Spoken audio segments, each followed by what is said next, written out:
Do you know you have the power to get wealth? I don't just mean get wealth, I mean to conquer, subdue, have dominion, to obtain, maintain, and sustain wealth.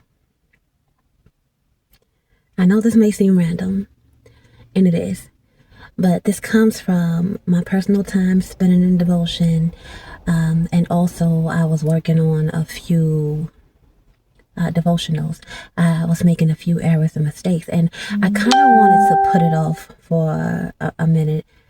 If I can be honest, I think I've been putting it off for a little too long. But I found myself getting feeling like tired and not really having the drive to really do it as I first started. And then I kind of went into like a silent prayer, and I was just like, did I lose like my passion for what I'm doing? And the answer was no. Sometimes we just are under spiritual fatigue, and that's all right. You feel me? We are humans, not robots. All right. So I want to start with that. Secondly, I want to say, excuse me for my absence. I feel like I haven't done a video in a while, but yeah. Woo. Don't charge it to my heart. Charge it to the inconsistencies. You have the power to get wealth. I have the power to get wealth. And no, I don't mean by manipulation. No, I don't mean by fraudulence.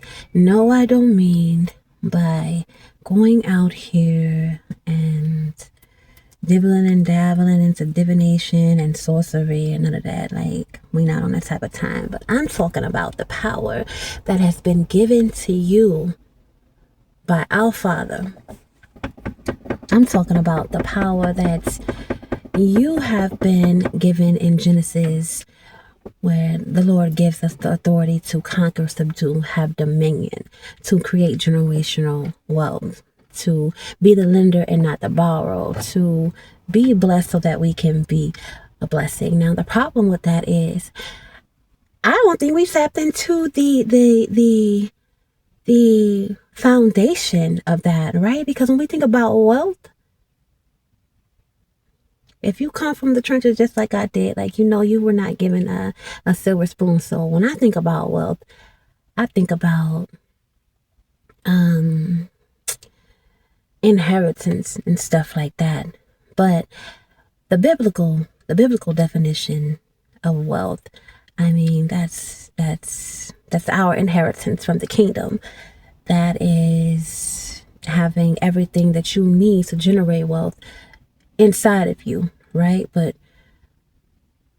sometimes we don't even know what that is. Sometimes we don't even know that we have that power in us until we do. And baby, if you know, once you find out, there's no going back. It's kind of like once you finally have that encounter with Jesus, right? I mean, you can never unknow what you know, ever. And I think that's the beautiful thing about salvation, right? Whether we stray away or whether we go deeper into our walk with God, we can never clearly stray off the path He got us on. But anyways, back to wealth. Yes, you have what you need to create and generate wealth. I have what I need to create and generate wealth. But let's talk about it. What is that? What are the things that we need to generate and create wealth? Well, that's a personal question. I asked myself, I know my answer. I had to look deep inside, and I had to turn to the gifts and the talents and the skills that I already possess, right? Which is speaking, encouraging people, uplifting people. Oh my gosh, I'm real big on interior design, like music. Oh my gosh, music. I know for sure that's going to be my breakthrough doors once I start. And that's just one of many talents that I have. And speaking of talents and gifts, even beauty, you being your very existence, baby, can get you through doors you couldn't even imagine. You are your brand. If I can be honest, I'll give y'all a little preview of a little testimony that I had. So I've never been the type to want to model, right? And I know for sure that music is my thing. So that's pretty much what I've been caught up on. But lately, like over the past 3 years, I've been presented with a lot of opportunities. Now, I'm not green enough to walk through every door and assume that every opportunity is, an opportunity that needs to be taken. So I use my discernment very wisely. But what I've noticed is that just me being attractive, like that has opened a lot of doors for me.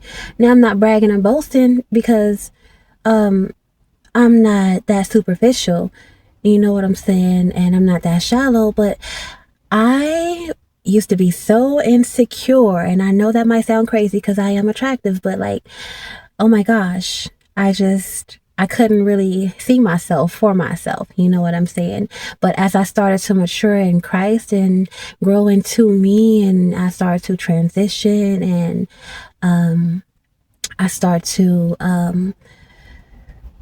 embrace myself, like I've come to notice that I've been presented with a lot of brand ambassador opportunities, like modeling opportunities, and a lot of things, like just because of like me existing, just the way I show up.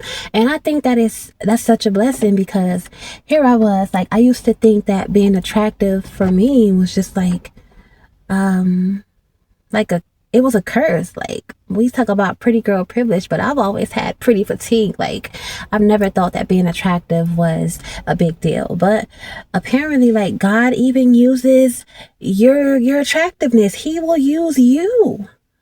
I mean, you are the brand.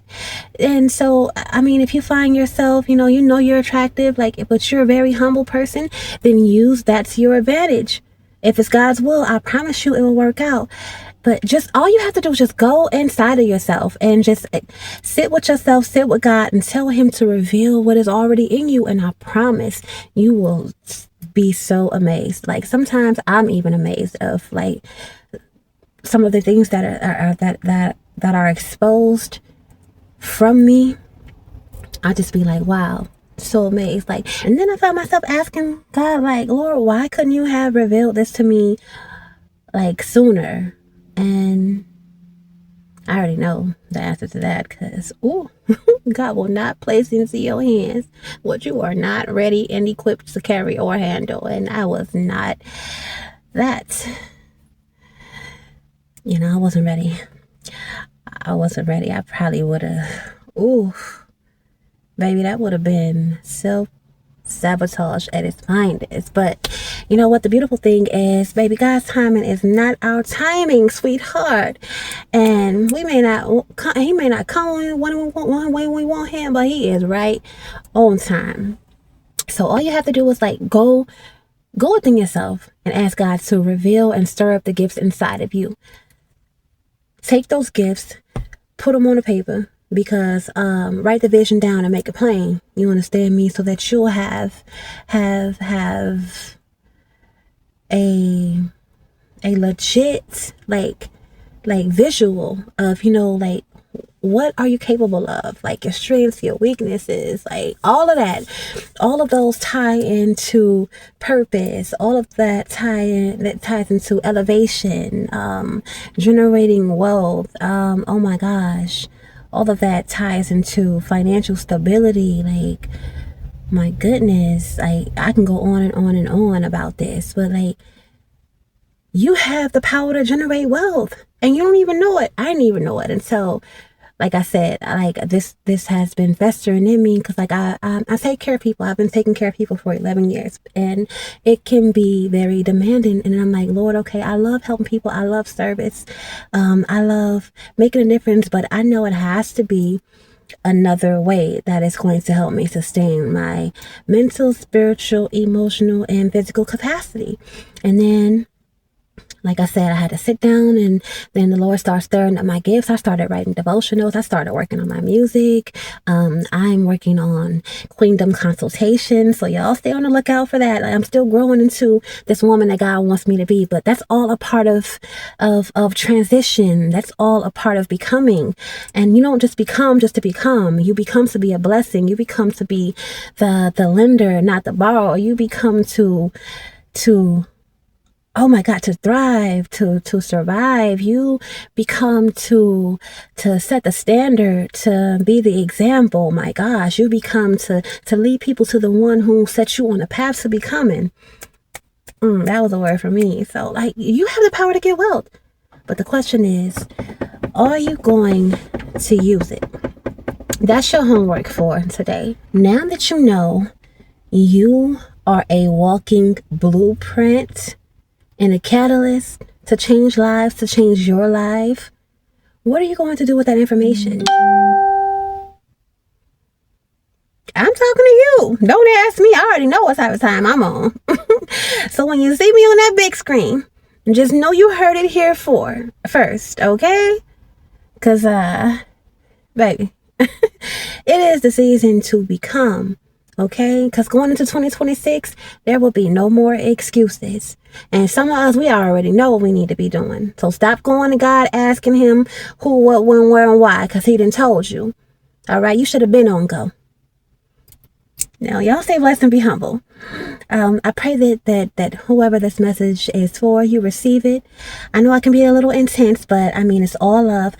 I know how God's been working in my life and how he's been changing me. And I don't know, I feel crazy for saying this, but I just want everybody to experience that. Like, the love of God, like, it's crazy. Sometimes it's unexplainable, but I mean, you got to know him for yourself. But yes, you have the power to generate wealth. Baby, you better dig up. It's time to get active. You know what I'm saying? Why? Because you have the authority to do so. Dr. Miles Monroe said, there is 3 things in the grave: the vessel, dreams, and purpose. And I don't know about you, but it's 2 things. Two of those, I ain't trying to leave down there. So what we gonna do? That was not a rhetorical question. What we gonna do?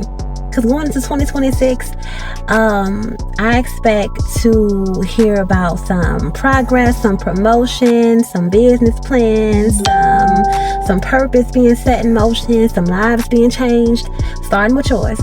Okay, it is a beautiful day. Y'all stay blessed, be humble, and remember, it is time for you to walk in purpose, on purpose, okay? Because you have the authority to do so. Y'all stay blessed and be humble.